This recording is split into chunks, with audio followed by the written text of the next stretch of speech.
How to get a disabled Instagram account back. So if you want to get a disabled Instagram account back, then what you need to do is first you need to go with your Google or your browser, anything that you're comfortable with. And on the search, you need to search for disabled Instagram account. Once you've searched, now here you will have disabled Instagram account on the first, which is help.instagram.com. Tap on it. Once you tap on it, it will take you to the help center.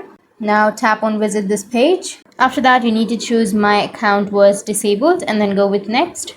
And tap on the reason why your account was disabled and tap on next. And now you need to scroll down and go with no, and here go with other. And here you will have tell us more optional. So you just need to simply tap on it, and then you need to write that my account has been disabled. I unfortunately deactivated my account, but that was a mistake and I want to reactivate my Instagram account, so please help me with that. And after writing your issue, you just need to simply go with submit, and once you've submitted, you will get back your disabled Instagram account.